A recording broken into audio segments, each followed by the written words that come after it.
I chose to do my presentation on Sara Novic.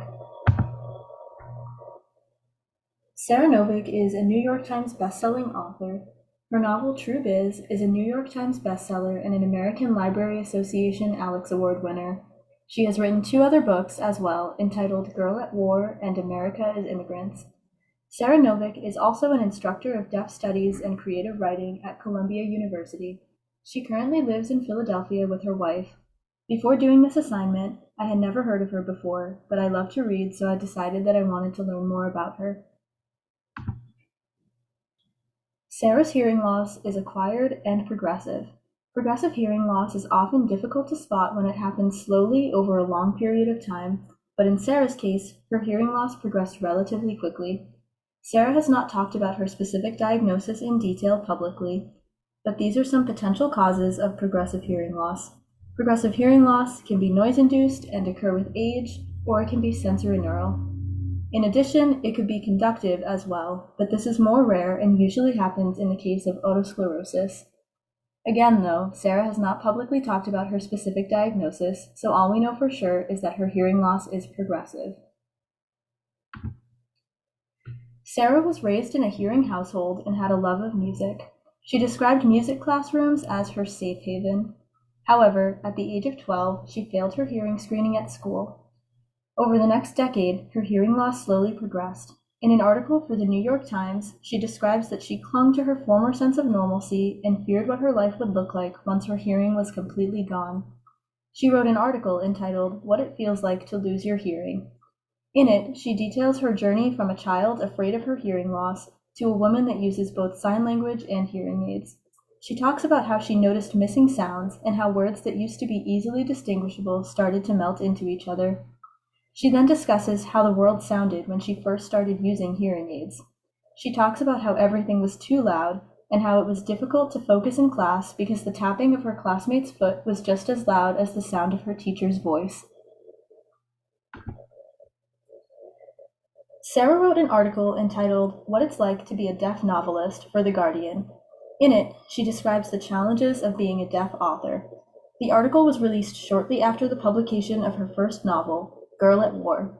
Sara discussed the trepidation that she felt at the idea of her first book tour, where she would be surrounded by large crowds of people and would have to work extremely hard to concentrate with her hearing aids. She also wrote about how she struggled with the idea that she had no idea what her voice sounded like to the crowds of people she was reading to. These challenges extend beyond book tours and impact the actual act of writing a book. Sara writes about how authors are often given the advice that, in order to properly edit their novels, they need to hear it read aloud. However, this advice excludes deaf authors. Additionally, Sara has stated that she struggles with writing dialogue because of the differences between spoken language and ASL. ASL is more direct than spoken English, and this can be misconstrued as rude in people who lack experience with ASL. One of the challenges of being an author that Sara mentioned in the article stood out to me above all of the rest, and it is an issue for the deaf community as a whole. She talks about how deafness has a negative connotation in the English language and cites the phrase, "to fall on deaf ears," as an example of this. Bias against the deaf and hard of hearing community is deeply ingrained into every aspect of our society, including the language that we speak. As an author, this provides Sara with a challenge because, in her own words, she is writing with a language that works against her. In many of her pieces, Sara talks about the discrimination that the deaf and hard of hearing community faces, but she does not elaborate on specific instances where she felt that she was discriminated against. However, she does talk about how, although society may see her as broken because of her deafness, she sees the beauty in being part of deaf culture. A quote from Sara for the New York Times says this: "Fear of silence is the invention of the hearing. I don't believe in silence as a void. It's additive, forcing me inward to engage with my thoughts without distractions, challenging me to participate in the world differently, to use my remaining senses to their fullest, in ways I certainly wouldn't if I had remained hearing." With her writing, Sara does more than just tell a story. She represents and advocates for the deaf and hard of hearing community. Her most popular novel, True Biz, tells the story of two students at a school for the deaf and hard of hearing, and their headmistress. There are many ASL lessons sprinkled throughout the book, and the story brings attention to the discrimination that the deaf and hard of hearing community faces. Her goal was to create deaf representation that was not infantilizing or patronizing. In addition, one of the novel's main characters struggles with language because she was partially deprived of it from a young age, which highlights the dangers of language deprivation.